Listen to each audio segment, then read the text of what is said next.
Bismillahirrahmanirrahim. Assalamualaikum warahmatullahi wabarakatuh. Alhamdulillah, sidang penonton yang dirahmati Allah sekalian, kita bersiaran kembali pada malam ini seperti biasa Forum Perdana Ehwal Islam dari studio utama Yusof Kompleks Islam Putrajaya. Seperti biasa, Forum Perdana Ehwal Islam ini dibawakan oleh Bank Islam Malaysia Berhad dan dianjurkan oleh Pertubuhan Wanita Malaysia untuk Kawalan Tembakau dan Kesihatan ataupun MyWatch. Baiklah, sidang penonton yang dimuliakan, pandemik COVID-19 yang melanda dunia dan negara kita khususnya telah mendatangkan banyak kesan yang cukup dahsyat kepada masyarakat, dan bahananya bukan sahaja kepada sistem kesihatan itu sendiri, malah telah mengganggu gugat kehidupan sosial masyarakat, antaranya ada yang hilang punca pendapatan, perniagaan ditutup dan sebagainya, di mana semua itu telah memberikan tekanan kepada sebahagian besar ataupun segelintir masyarakat yang menepani isu itu. Ada sebilangan mereka yang memilih jalan yang salah untuk menghilangkan tekanan-tekanan itu, memilih rokok, alkohol ataupun lebih dahsyat lagi memilih dadah, dan lebih teruk lagi ada yang sanggup membunuh diri. Sebab itu dilaporkan oleh PDRM sebanyak 266 kes bunuh diri dilaporkan sejak 18 Mac hingga 30 Oktober 2020 ketika PKP dikuatkuasakan. Persoalannya, ketenangan apakah yang dicari? Apakah ketenangan dalam ketagihan? Inilah yang akan kita bincangkan. Tentu sekali bersama-sama saya pada malam ini rakan moderator saya yang berbahagia, Ustaz Nabil Ahmad. Assalamualaikum Ustaz. Waalaikumsalam warahmatullahi. Bagaimana Ustaz? Sihat Ustaz? Alhamdulillah seadanya. 2 lapis Mas saya. Ya. Untuk menjaga SOP dan juga penjarakan seperti yang kita tetapkan, insya-Allah. Tepat sekali. Dan malam ni Ustaz, sesuatu yang istimewa kita bawakan untuk sahabat-sahabat kita, untuk kita tenang setenang-tenangnya. Tetapi bukan tenang dalam ketagihan, tapi tenang dalam kebenaran, insya-Allah. Dan pada malam ini kita akan bawakan 2 orang panelis yang akan membahaskan tajuk kita yang cukup istimewa kepada anda. Saya perkenalkan panel kita pada malam ini. Panel pertama iaitu Profesor Madya Dr. Muhammad Haniki Nik Muhammad, pensyarah Universiti Islam Antarabangsa Malaysia. Assalamualaikum Prof. Waalaikumsalam warahmatullahi wabarakatuh. Apa khabar Ustaz? Terima kasih Prof sudi bersama dengan kita. Terima kasih kembali. Baik, kita bersama yang panel kita yang kedua iaitu Profesor Madya Dr. Muhammad Farid Ravi Abdullah, Timbalan Rektor Kolej Universiti Islam Antarabangsa Selangor. Assalamualaikum Prof. Waalaikumsalam. Alhamdulillah kembali bertemu kita di medan Forum Perdana Alhamdulillah. InsyaAllah malam ni ada sesuatu yang istimewa yang nak kita kongsikan bersama dengan kedua-dua panelis kita. Bagi anda yang nak mengetahui dengan lebih lanjut, ayo sama-sama kita saksikan bingkisan ini sebagai mukadimah bicara kita. Ia bermula dengan sekadar mahu mencuba. Juga ada yang sekadar kerana mengikut rakan sebaya. Kerana di permulaannya, sekadar mahu melepaskan tekanan. Lama-kelamaan, ia mula menjadi ketagih. Tanpa sedar, membawa mudarat kepada kesihatan sendiri dan ahli keluarga. Semuanya kerana hembusan itu. Memandangkan negara masih bergelut dengan COVID-19, ada yang menghadapi tekanan jiwa, gangguan emosi, serta kemurungan berpanjangan. Jika tidak ditangani sewajarnya, perkara ini berisiko membawa kepada yang lebih serius, menyumbang kepada tekanan hidup dan seterusnya masalah sosial dalam masyarakat. Perjalanan penuh onak dan duri perlu dilalui oleh ramai insan susulan krisis pandemik COVID-19 yang bukan sahaja melanda Malaysia, bahkan seluruh dunia. Namun, sebagai Muslim, dalam situasi menghadapi cabaran ini, kita perlu mencari solusi dan pendekatan yang dianjurkan oleh agama, bukannya dengan cara yang boleh menempah bahaya.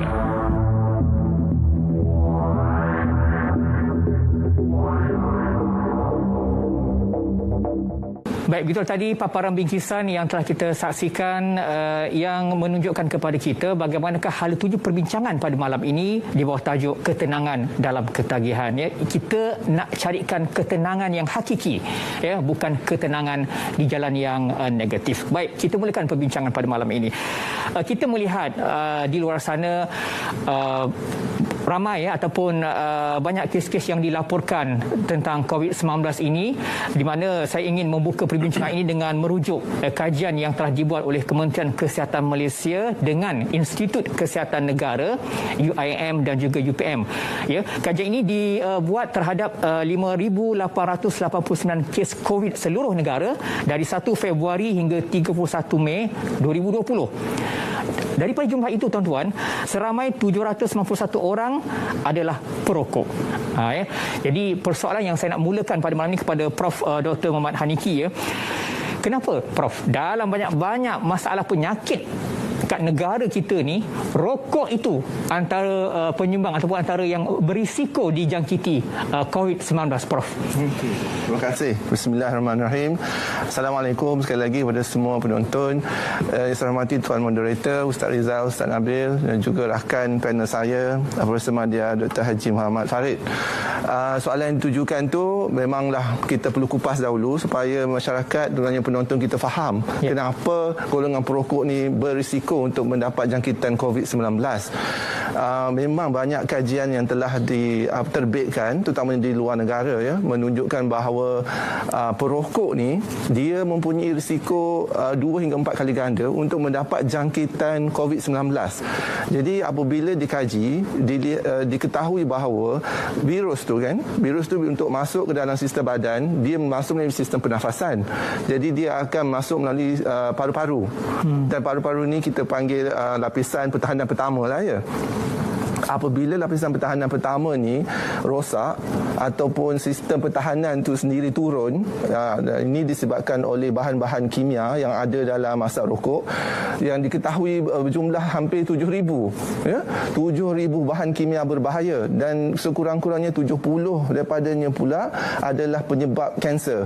Jadi bahan-bahan yang begitu berbahaya dalam asap rokok ni menurunkan sistem pertahanan paru-paru tu sendiri dan pertahanan badan secara umumnya. Tambahan pula, ya, ini yang unik tentang risiko penyakit COVID dalam golongan perokok.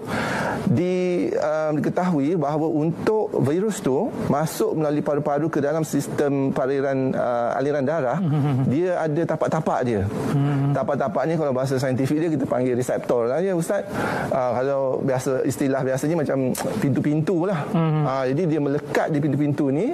Jadi di paru-paru tu lalu dia masuk dalam sistem aliran darah. Bagi golongan perokok, ini punca utama dia.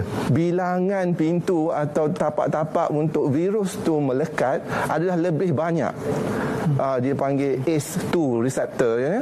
Jadi bilangan reseptor yang bertambah ni akibat daripada merokok meningkatkan risiko untuk mudahnya virus itu masuk, sebab untuk melekat dan masuk ke dalam sistem aliran darah.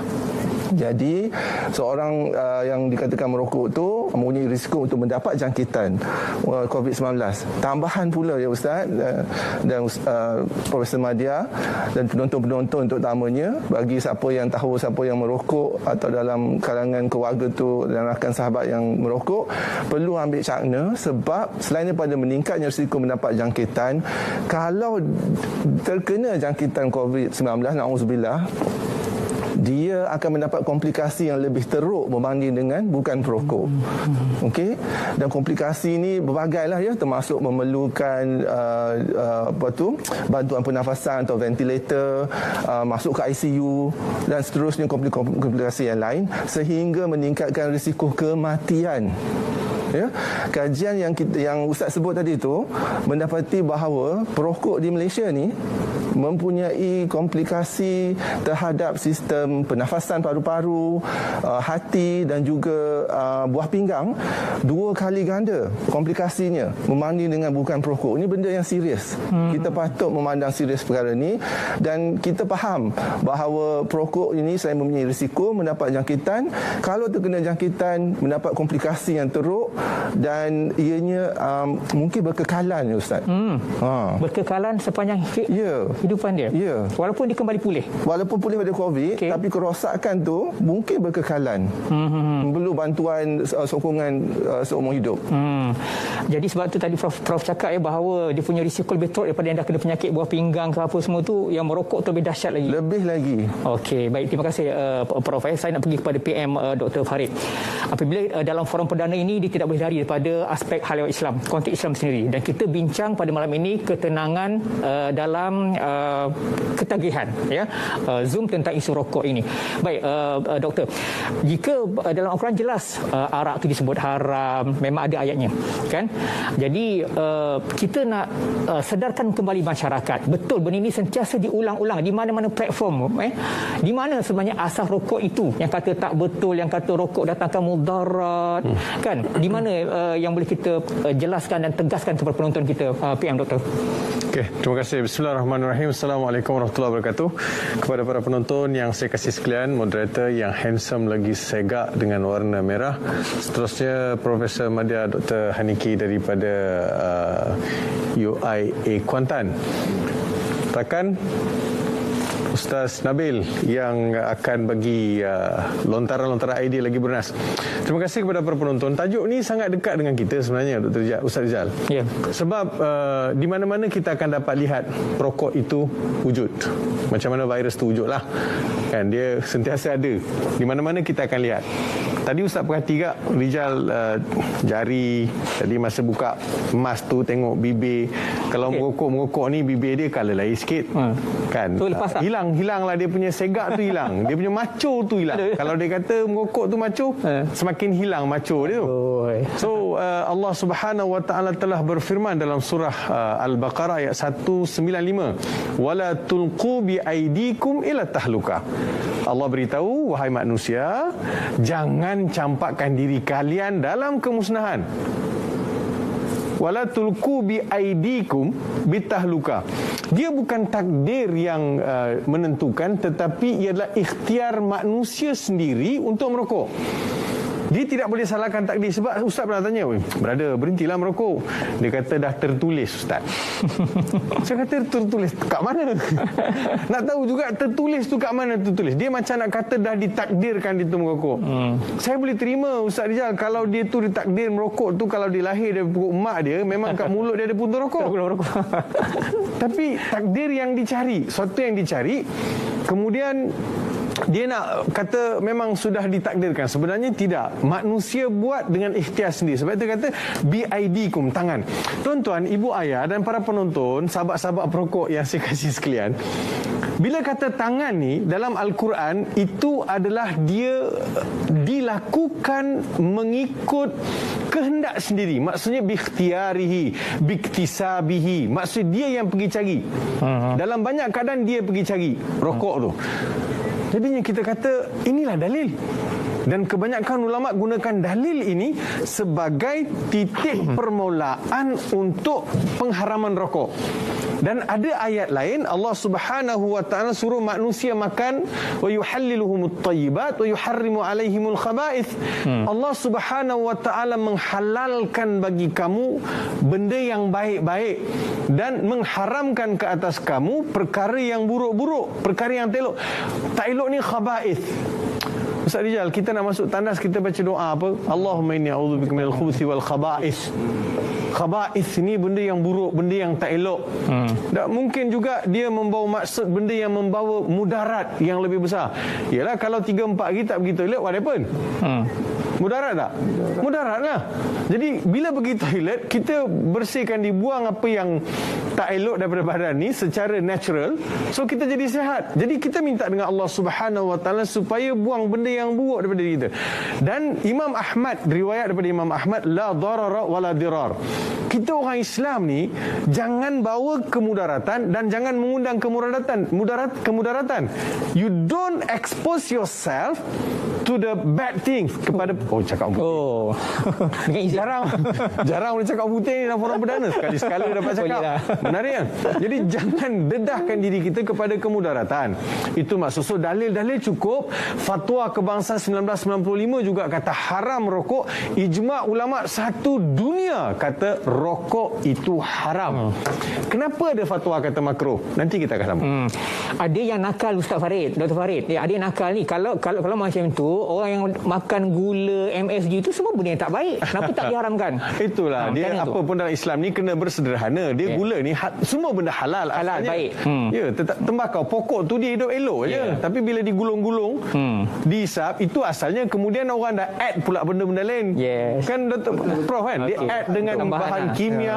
Even ada bahan urea pun ada, kencing pun ada. Allah. Baik, terima kasih. Kita simpan dulu. Kita nak bersama dengan rakan moderator saya, Ustaz Nabil Ahmad. Apa yang istimewanya Ustaz nak sampaikan? Silakan. Baik, terima kasih Ustaz Rizal. Terima kasih kepada para penonton yang menonton kita secara langsung, dan pada malam ini sesuatu yang kita nak lihat apa objektif sebenar tentang ketenangan dalam masa yang sama. Baik, muslimin muslimat, sahabat-sahabat yang dikasihi Allah Subhanahu taala. Sudah pasti perbahasan rokok ini jelas seperti yang disebut oleh kedua-dua ahli panel kita. Dan kesannya mendatangkan mudarat lebih banyak berbanding manfaat. Siapa kata bahawa rokok boleh memberikan ketenangan? Ya, saya kata sebagai contoh, sebab saya adalah perokok tegar. Tuan-tuan, cuba kita renungkan seketika. Asap rokok, tembakau maupun aerosol daripada rokok elektronik itu sendiri memberikan kesan kepada sistem pernafasan kita. Cuba lihat bagaimana konteks COVID yang menyerang paru-paru menerusi saluran pernafasan. Laluan yang sama jika kita menggunakan rokok sebagai konsep ketenangan, sebenarnya kita telah mengundang dan menambah beban dalam hidup. Cuba lihat daripada kajian-kajian dan dapatan-dapatan yang kita dapat lihat dalam akhbar, di dada akhbar dan sumber-sumber yang terutama. Seperti yang dinyatakan oleh Pertubuhan Kesihatan Dunia WHO, pengguna tembakau ataupun yang menggunakan tembakau, sama ada rokok, shisha, curut ataupun segala bentuk produk tembakau, yang mendatangkan nilai kepuasan terutama apabila ia dipanaskan, memberikan satu kesan yang lebih mudah untuk dijangkiti COVID-19. Sahabat-sahabat, cuba lihat bila penggunaan rokok sudah pasti dengan sentuhan, sudah pasti dengan menggunakan sentuhan bibir. Dua rongga, dua anggota yang memudahkan COVID-19 ini masuk dan terus sampai ke paru-paru.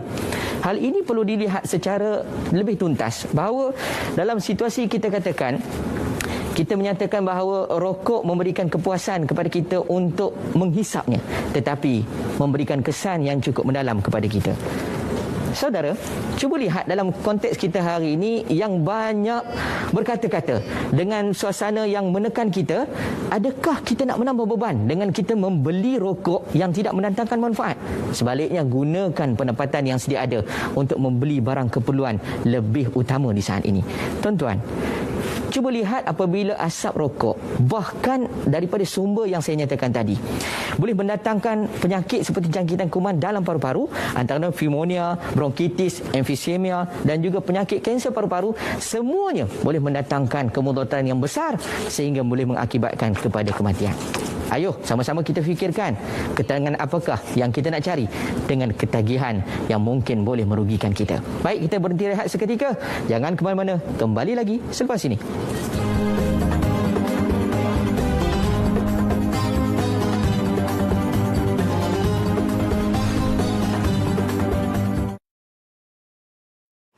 Baik, terima kasih sidang penonton yang terus setia bersama kami Forum Perdana Islam dari Studio Utama Yusof Kompleks Islam Putrajaya yang dibawakan oleh Bank Islam Malaysia Berhad, dianjurkan oleh Pertubuhan Wanita Malaysia untuk Kawalan Tembakau dan Kesihatan MyWatch.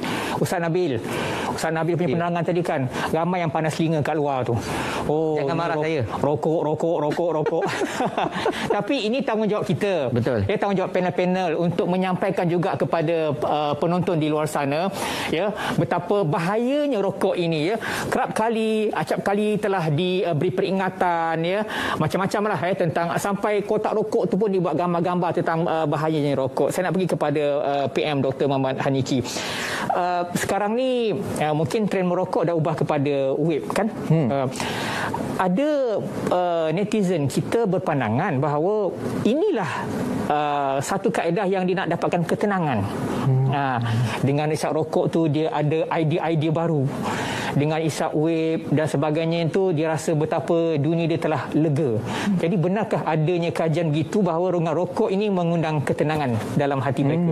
Terima kasih Ustaz. Ini memang sentiasa dibincangkan, terutamanya semasa saya mengendalikan klinik berhenti merokok ya, di UAE sendiri. Bila kita berjumpa dengan perokok tu, kita tanya apa sebab dia merokok. Antara sebab-sebab yang selalu disebut adalah untuk memberi ketenangan, melegakan stres ya, memberi ilham dan sebagainya. Jadi kita akur dan kita faham bahawa memang terdapat bukti-bukti daripada kajian saintifik kesan daripada pengambilan nikotin.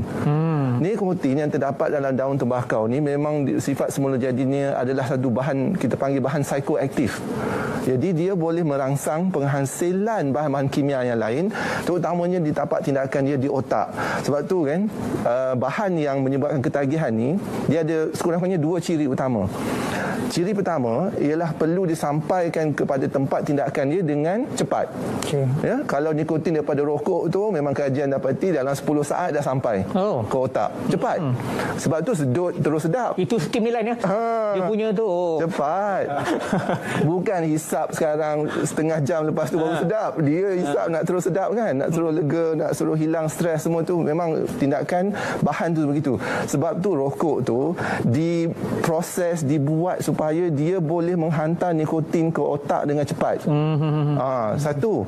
Ciri kedua, dia perlu sampai dalam kepekatan dalam darah yang tinggi, cukup tinggi ya. Jadi 2 ciri utama ni yang dipastikan oleh rokok dan produk-produk yang seumpamanya, yang sewaktu dengannya, termasuklah rokok elektronik. Dia menghantar nikotin ke otak dengan cepat dan dengan kepekatan nikotin dalam plasma yang tinggi, supaya dia boleh menghasilkan bahan-bahan kimia yang boleh menyebabkan rasa nikmat, pleasure ya.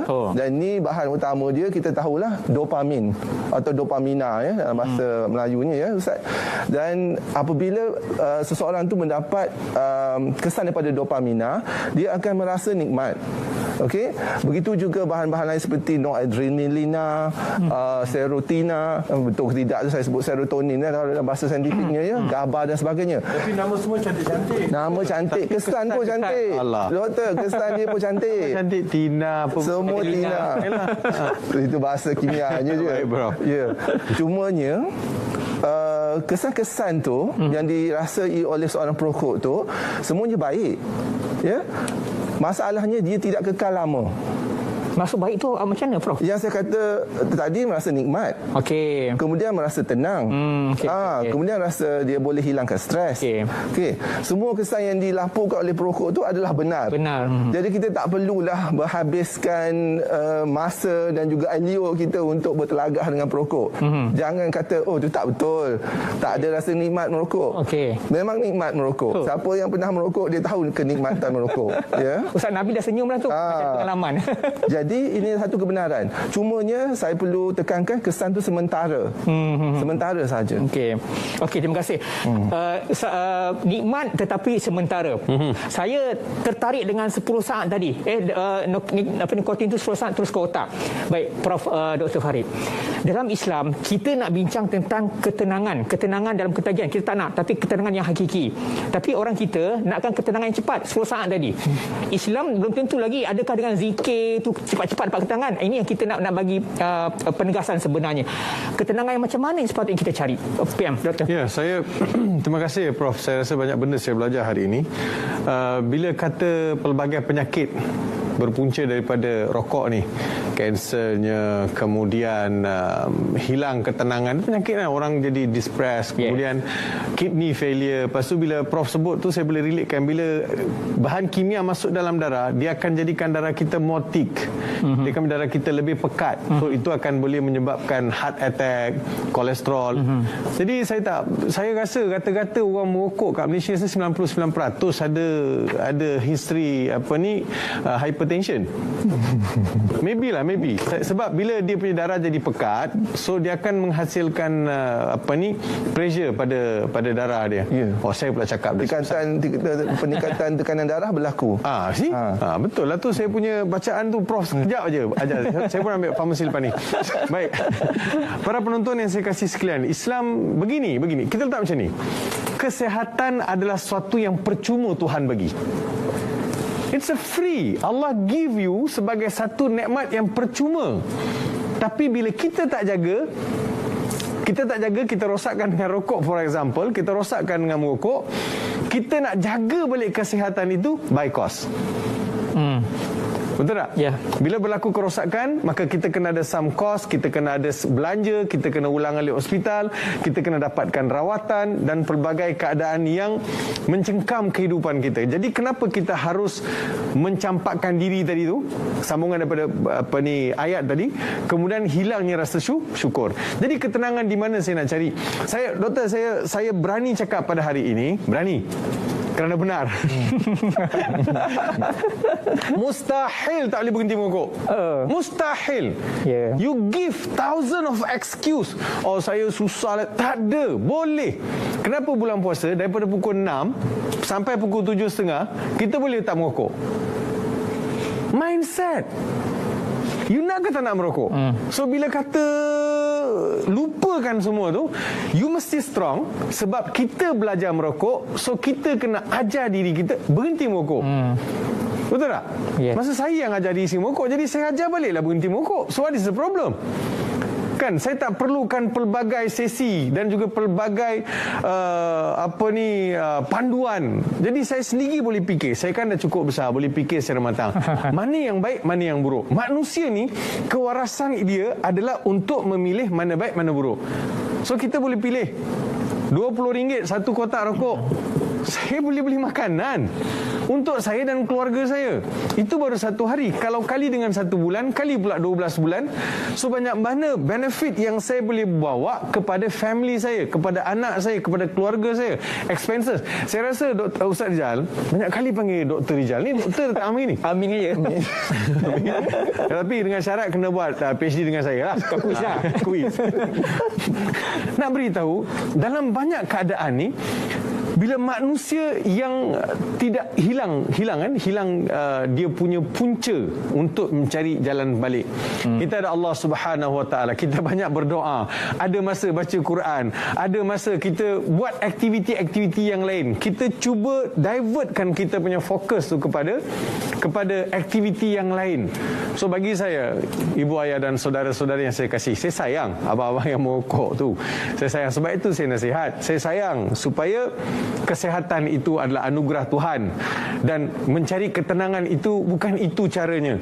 Tak ada jaminan bahawa benda tu tenang. Okey, untuk 5 minit tu tenang, lepas tu bila habis rokok tenang tak?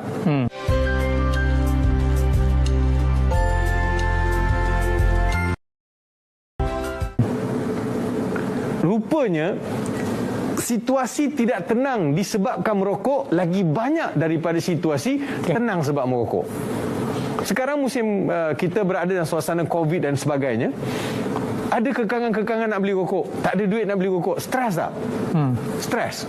So dia tidak membawa kepada kebaikan, dia membawa kepada kemudaratan. So tak ada rokok ni, kadang rokok hilang pun dia boleh bergaduh, dia boleh sepak terajang anak isteri dia, budak-budak main terletak kat mana entah kotak rokok bapak dia, lighter tak jumpa, bergaduh besar. Naik kereta bau rokok, dekat pejabat bau rokok, menyorok-nyorok merokok. Allah, nak solat sebelah jemaah, nasib baik sekarang pakai mask lah, alhamdulillah sekarang pun maksudnya kan dia, jadi banyak sangat dia punya kesan-kesan negatif yang membawa yang dibawa oleh para perokok.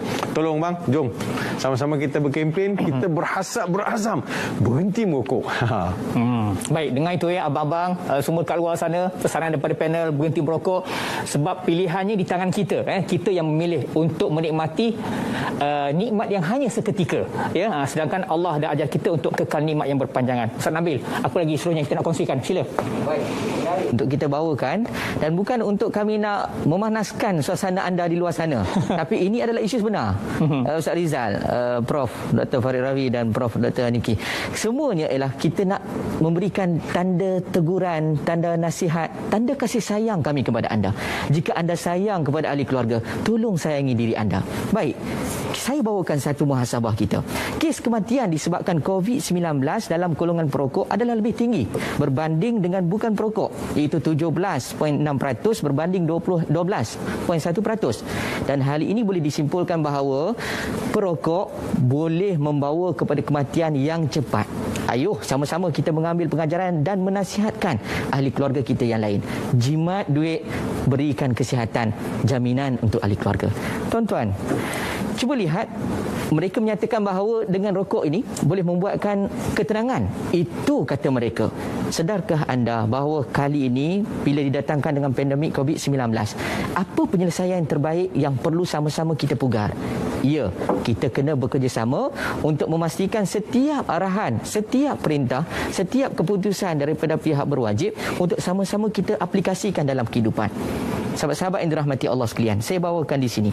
Cuba lihat antara kesan-kesan yang boleh membuatkan kita mengambil jalan untuk merokok ataupun mengambil alkohol dan seumpama dengannya yang boleh merosakkan diri dan akal kita. Antara punca yang menyebabkannya adalah tekanan. Tuan-tuan, pertama ialah cuba lihat dalam situasi pandemik COVID-19. Kehilangan pekerjaan yang diakibatkan oleh penutupan dan pengecilan sektor-sektor besar. Antaranya perniagaan, perhotelan, pelancongan dan sektor-sektor lain sehingga terjejas kepada nilai pendapatan seseorang. Dikatakan hampir 600,000 rakyat Malaysia telah hilang pekerjaan sepanjang pandemik COVID-19 ini, yang mana 79% daripadanya kehilangan terbesar di 5 buah negeri, iaitu Selangor, Kuala Lumpur, Johor, Kedah dan Pulau Pinang. Kedua, peningkatan kes keganasan rumah tangga kerana dengan ketenangan yang diperolehi dengan sumber yang salah. Tuan-tuan, 44 sehingga 57% telah dilaporkan melalui aduan yang disampai oleh talian kasih Kementerian Pembangunan Wanita, Keluarga dan Masyarakat berikutan mangsa yang mempunyai masalah di rumah tangga secara sepenuhnya, bahkan kadang-kadang boleh menghilangkan rasa keseronokan untuk bersama dengan insan tersayang. Dan yang ketiga, cuba lihat pula bagaimana masalah pesakit COVID yang mengalami kebimbangan terhadap ketidaktentuan penyembuhan semata-mata kerana memikirkan puncanya aku, puncanya dia, puncanya kerana rokok, dan akhirnya siapa yang patut dipersalahkan. Ayuh, jangan terus kita mengundur jari menghukum mereka yang lain, sebaliknya tudinglah jari buat diri sendiri agar perubahan itu kita yang lakukan. Baik, kita rehat seketika, jangan ke mana-mana, kembali lagi sebelah sini.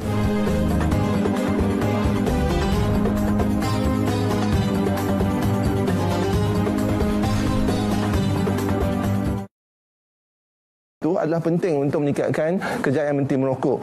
Kita tak targetkan sampai 100% atau 80%. Kita dapat 20% pun alhamdulillah. Sebab kesan nikotin itu sangat kuat, ya, saya katakan tadi. Sebab tu sebab ramai ada yang berhenti merokok, berhenti kemudian berhenti dengan mati. Allah. Memang 20,000 rakyat Malaysia berhenti setiap tahun dengan cara mati. Ya, ini satu fakta yang menyedihkanlah. Kempen-kempen jalankan ni untuk mengurangkan statistik kematian ni, untuk memberi kesedaran. Hidayah tu daripada Allah SWT, kan Ustaz? Ya. Tapi moga-moga dengan usaha-usaha Kementerian Kesihatan Malaysia terutamanya memberikan kempen yang kata gambar-gambar di kotak rokok tu juga untuk meningkatkan motivasi bagi perokok membuat pilihan yang tepat, mencari sumber-sumber atau bantuan sokongan. Kementerian Kesihatan Malaysia ada juga menyediakan talian bantuan dalam talian Jongquit, ya, jongquit.com.my, ataupun boleh juga layari laman-laman web yang lain yang memberi bantuan yang bersesuaian untuk perokok. Sebab kita tahu kos untuk merokok tu, nak merawat penyakit akibat rokok tu memang tidak berbaloi dengan apa-apa juga cukai yang dikutip oleh pihak kerajaan. Jadi janganlah kita tertipu, ya, tertipu dengan apa apa-apa juga yang dibawa terutamanya oleh syarikat-syarikat rokok yang mengatakan dia ni penyumbang kepada cukai negara. Dia adalah syarikat industri yang bertanggungjawab, ya, dia beri sumbangan kepada kepada pelbagai pihak, termasuklah anak-anak miskin, ya, kepada frontliners pun dia bagi bantuan. Tapi ini semua adalah mainan wayang, kerana produk dia tu membunuh. Kalau dia tak bunuh pun, dia menyebabkan penyakit yang begitu tinggi kosnya untuk dirawat oleh pihak kerajaan. Wallahualam. Baik. Terima kasih kepada Dr. Haniki tadi. Banyak maklumat yang tadi kongsikan kepada kita. Baik, itu adalah cabaran-cabaran Malaysia pada masa akan datang. Dr. Farid, tadi doktor dah sentuh tadi bahawa adanya rawatan, adanya ubat-ubatan untuk memulihkan mereka ini, adanya sesi kaunseling. Itu semua perkhidmatan yang tak tersedia. Namun bagaimana nak mengajak individu ini supaya datang dapatkan rawatan? Bagaimana kita nak dapatkan kekuatan supaya mereka ini benar-benar nak berubah? Sebab kita nak fokus kepada individu, kan? Bagaimana mereka terlibat dengan rokok ini boleh mengambil inisiatif dengan sendirinya untuk berubah. Apa yang nasihat daripada Ustaz yang boleh dikongsikan? Okey, terima kasih Ustaz Rizal dan juga ahli panel. Tadi saya suka kepada pertubuhan wanita yang begitu cakna, My Watch, yang mengambil part dalam berkempen dan juga mengajak orang di luar sana. Bila orang perempuan bangkit untuk menyuarakan, saya rasa ini satu tamparan untuk orang lelaki. Tamparan wanita, ya. Bahaya. Itu tamparan untuk orang lelaki. Sebab mengingatkan saya kepada kisah Nabi SAW dalam surah Tahrim. Nama surah pun surah Tahrim, surah pengharaman. Bila Nabi SAW pergi ke rumah salah seorang isteri baginda, pagi-pagi itu isteri baginda telah memberi madu yang diranih dengan beberapa herba. Nabi makan, Nabi balik rumah isteri seorang lagi, rumah Zainab. Bila sampai di rumah Zainab, sampai di rumah Zainab kata, Rasulullah, mulut Rasulullah macam ada bau lah. Agaknya ranihan daripada madu dan juga herba tu macam ada bau lah. Rasulullah kata, lan a'udu ilaihi abada. Jadi aku tak akan makan dah sehingga Allah tegur kenapa engkau haramkan benda yang halal, wahai Muhammad. Tapi saya nak ambil moral of the story, bagaimana Rasulullah SAW sanggup tinggalkan makan madu yang dirani dengan herba kerana ada isteri yang kurang rasa selesa dengan bau mulut. Ini start dengan bau mulut je, belum lagi tolong pandu kereta bawa suami dapatkan rawatan. Jadi nampak tak, lelaki yang sepatutnya mencari rezeki dan kumpul rezeki, memberi kebahagiaan kepada keluarga, hujungnya lelaki yang sama melakukan sesuatu perkara yang memudaratkan diri dia sendiri. Ustaz Rizal, saya ada beberapa fakta. Lebih 27,200 penduduk di Malaysia terbunuh akibat penggunaan tembakau pada setiap tahun. Over 27,000 terbunuh. Lebih tinggi daripada kes COVID. Betul. Betul kan, Doktor? Aduh. Kemudian sekurang-kurangnya 15 bilion rokok dihisap setiap hari di seluruh dunia. Ini mengganggu atmosfera bumi. Kan semakin menipis udara yang bersih disebabkan rokok. Kadang ada orang dia jenis hati kering lah kot. Dia ada orang ada kanak-kanak, dia tak kisah, dia terus hisap. Ada setengah negara memang very strict. Saya rasa kita pun kena ke arah itu penguatkuasaan supaya orang betul-betul rasa takut dengan undang-undang yang digubal dalam menjaga suasana. Jadi bagi saya, saudara dan saudara yang saya kasih sekalian, kepada abang-abang perokok dan juga yang belajar baru merokok, saya rasa tinggalkanlah, sebab dia termasuk dalam perkara yang haram dan dia akan mengganggu jiwa kita, hubungan kita dengan Allah Subhanahu Wa Taala, dan akan mengganggu juga konsentrasi ibadat. Paling simple saja, orang merokok ni dengan yang tak merokok. Yang merokok dia boleh baca Fatihah satu nafas. Yang tak merokok, yang merokok ni semput sebab macam Prof sebut, paru-paru dia tak dah lemah dah, tak kuat, tak strong. So itu yang itu di antara perkara bagi saya kita harus kembali balik, insaf balik asal usul kejadian, kenapa kita diwujudkan atas permukaan bumi ini sebagai khalifah. Kita ada tanggungjawab yang lebih besar untuk memakmurkan bumi Allah Subhanahu Wa Taala. Dan paling bahaya sekali, Ustaz Rizal, saya nak beritahu bahawa perokok adalah mereka yang tidak bersyukur kepada Allah Subhanahu Wa Taala. Ternafi sifat syukur. kerana dia telah mensia-siakan anugerah kesihatan Tuhan bagi. Keduanya dia membazir dengan membelanjakan membeli rokok. Dia patut duit tu dia beli makanan untuk anak isteri dia atau untuk diri dia sendiri, mak ayah dia. Kalau kita tak merokok, mak ayah boleh dapat allowance bulanan lebih tinggi. Betul kan? Bahagia tak mak ayah? Bahagia. So dia rugi kat situ. Yang ketiga, tidak menghargai persekitaran. Yang keempat, dia sudah yang keempat, malaikat pun turut terganggu dengan orang isap rokok. Teruk kan? Bahaya. Sebab Prof, kanan kiri ada malaikat. Betul kan? Bila isap rokok ditiup. Ini saya baca dalam satu artikel yang tulis oleh Syekh Yusuf Qardawi. Kanan kiri malaikat pun tidak selesa. Bang, bayangkan malaikat itu jaga kita. Kita ganggu pula dengan asap rokok. Jom sama-sama kita tenangkan jiwa, kita cari Allah, kita mengadu pada Allah, kita berhenti merokok. You can do it. You can do it. Baik. Terima kasih Dr. Farid dan tuan-tuan puan. Ingat, hargailah nikmat kesihatan yang Allah berikan kepada kita. Pilihan di tangan kita. Kita yang memilihnya. Baik, Ustaz Nabil, apa lagi yang kita boleh kongsikan? Silakan. Menarik dan buatkan saya rasa nak sedikit ketawa apabila Ustaz Dr. Farid ceritakan tentang keadaan malaikat kalau kata tak selesa dengan kita rokok. Tapi Dr. Farid, ada juga orang kata, alah sekarang ni tak rokok, kita hisap vape bau wangi. So apa jawapan dia? Ini yang perlu kita nak betulkan balik. Ya, Dr. Farid. Sebabnya tuan-tuan dan puan, sahabat-sahabat sekalian, seperti yang Dr. Haniki sebut tadi, walaupun vape ataupun rokok elektronik mengeluarkan bau yang bagi kita sedap, tetapi sebenarnya mendatangkan kesan yang lebih cepat, bahkan nikotin yang ada itu boleh merosakkan akal fikiran kita. Baik, cuba lihat dalam situasi kita berdepan dengan pandemik COVID-19. Saya suka untuk kita buat satu muhasabah bersama. Sebelum kita menunjuk tangan, menuding jari kepada pihak-pihak tertentu untuk kita salahkan, lihat dalam diri sendiri. Tuan-tuan, 91.2% panggilan talian bantuan yang dibuat kepada Kementerian Kesihatan Malaysia KKM sejak 11 Mac tahun lalu datangnya daripada individu sokongan yang memerlukan bantuan emosi, kaunseling dan seumpama dengannya. Itu belum dengan bantuan keperluan. Bayangkan manusia hari ini terdesak.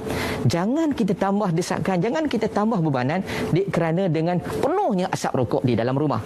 Seterusnya, cuba lihat peranan daripada pihak kerajaan, terutama KKM yang menghantar lebih 200 pegawai kaunseling ataupun psikologi untuk membantu mengurangkan ataupun menghilangkan tekanan-tekanan yang sedia ada di kalangan masyarakat kita. Bahkan Jabatan Kemajuan Islam Malaysia JAKIM sendiri menghantar lebih 160 orang pegawai di setiap hospital, di setiap pusat pemulihan, bahkan di setiap pusat pemberian vaksin PPV untuk membantu mereka dalam keadaan kita nak menenangkan masyarakat. Ayuh tuan-tuan dan puan, cuba renung-renungkan. Kalau kita masuk masjid berdoa pada Allah, ya Allah jauhkan aku daripada api neraka. Keluar masjid cari api letak dekat mulut. Renungkan untuk kesediaan kita berdepan dengan malaikatul maut. Baik, kita berhenti rehat seketika, kembali lagi selepas ini.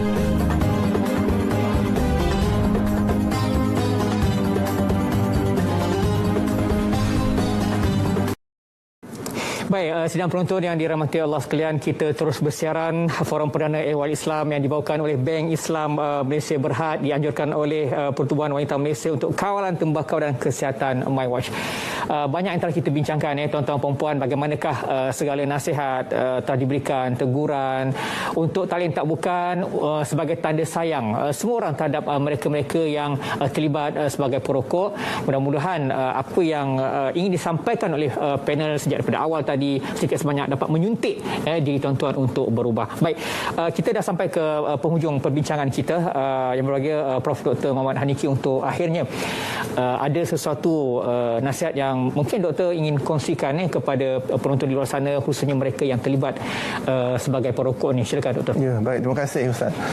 InsyaAllah dengan bantuan yang disediakan oleh pihak Kementerian Kesihatan terutamanya dan juga pihak-pihak lain secara amnya, saya harap para perokok di luar sana mengambil peluang yang sedia ada untuk bermula mengambil langkah untuk berhenti merokok, sama ada secara mengurangkan bilangan rokok yang dihisap tu secara beransur-ansur ataupun berhenti secara terus. Kita sekaligus, itu lebih baik sebenarnya. Jadi tujuan kami pada hari ini, terutamanya bagi pihak diri saya sendiri, adalah untuk berkongsi fakta-fakta sains mengapa contohnya merokok itu berbahaya, meningkatkan risiko jangkitan COVID dan pelbagai penyakit lain yang memakan kos yang besar, terutamanya yang perlu dipikul oleh pihak kerajaan dan yang dibayar oleh pembayar cukai dan sebagainya. Jadi sama-sama kita ambil iktibar, ambil cakna, ambil tahu dan berubah ke arah kebaikan, insya-Allah. Baik, terima kasih Dr. Muhammad Haniki atas rumusan tadi. Jadi saya juga nak beri ruang kepada Dr. Farid, ya, ada nasihat-nasihat terakhir, silakan. Nasihat saya satu je. Rokok ini adalah satu pembaziran. Rokok adalah satu pembaziran. Allah sebut dalam Al-Quran surah Al-Isra ayat 26-27, wala tubadzir tabdzira innal mubadzirina kanu ikhwana syayatin wa kana syaitanu lirabbih kafura. Wala tubadzir tabdzira, jangan melakukan pembaziran, kerana sesungguhnya pembaziran, orang yang suka melakukan pembaziran itu adalah saudara-saudara kepada syaitan. Apa makna syaitan? Syaitan ini tak mesti syaitan yang fizikal yang digambarkan ada tanduk dan sebagainya, Ustaz Rizal. Syaitan ini adalah semua aktiviti atau pihak-pihak yang mengajak kita daripada menjauhi perintah Allah Subhanahu Wa Taala. Itu syaitan. Rokok termasuk sekali. Bagi saya, dia hilang kesihatan kan. Bila hilang sihat, macam mana saya nak solat, Prof? Macam mana saya nak baca Quran? Saya tak sihat, terbatuk-batuk. Ada pula yang bagi alasan, oh Ustaz, saya ni ada benefit saya merokok ni Ustaz. Kenapa? Malam pencuri tak masuk. Apa kaitan merokok dengan pencuri? Maksudnya malam dia terbatuk-batuk, pencuri akan datang, kata orang ni masih tak tidur lagi. So pelbagai alasan kita beri. Jadi kesimpulannya, ayuh kita jangan membazir rezeki yang Tuhan berikan, kesihatan yang Tuhan berikan, kebahagiaan yang Tuhan berikan, supaya kita dapat menjalani kehidupan dalam keadaan sehat walafiat. Saya sayang abang-abang dekat luar dan juga saudara-saudara dekat luar. Sebab itulah kita bersungguh-sungguh nak mengajak supaya kita pakat-pakat berusaha untuk berhenti merokok. Semoga kita semua kembali sihat walafiat dan dalam keberkatan Allah Subhanahu Wa Taala. Baik, itu tadi rumusan daripada dua orang panel ya, tentang perbincangan kita pada malam ini, ketenangan dalam ketagihan. Kita nak carikan ketenangan yang hakiki yang diredai oleh Allah Subhanahu Wa Taala. Baik, Ustaz Nabil, untuk pesanan terakhir, ada apa-apa yang nak disampaikan? Sila. Baik. Mungkin ada pelbagai kaedah yang boleh kita gunakan untuk keluar daripada kepompong biasa kita sebagai perokok tegar. Sama ada yang baru nak berjinak-jinak ataupun yang baru nak berkenal-kenalan, usahlah, tinggalkan terus, ambillah jalan pendekatan. Pesan Allah Subhanahu Wa Taala, wasta'inu bis-sabri was-salah. Mohonlah pertolongan daripada Allah dengan sabar dan solatlah bertemu dengan Allah Azza wa Jalla. Apa maksudnya? Ambillah peluang di saat didatangkan ketagihan untuk kita pegang dengan batang haram itu, ayuh sama-sama kita biar kita tinggal terus, kerana kita sabar untuk menahan diri kita daripada menjurus kepada kecelakaan. Bahkan dalam masa yang sama, pohonlah doa pada Allah agar diberikan kekuatan untuk kita mampu jauh daripada rokok. InsyaAllah bebas kita daripada COVID-19 dalam masa yang terdekat, insyaAllah. Baik, Ustaz Rizal, saya terus dengan untuk kita pada. Terima kasih Ustaz Nabil. Dengan rumusan itu tadi, kita ucapkan terima kasih kepada ahli panel yang berbahagia, Profesor Madya Dr. Muhammad Haniki Nik Muhammad, juga Profesor Madya Dr. Muhammad Farid Ravi Abdullah, atas perkongsian kepada kita pada malam ini. Mudah-mudahan segala nasihat yang diberikan itu kita ambil dan terjemahkan dalam kehidupan kita dengan niat untuk berubah supaya tidak menjadi perokok sehingga kita mati. InsyaAllah, mudah-mudahan Allah lindungi kita dan selamatkan keluarga kita. Jumpa lagi minggu hadapan. Terima kasih. Sekian. Assalamualaikum warahmatullahi wabarakatuh.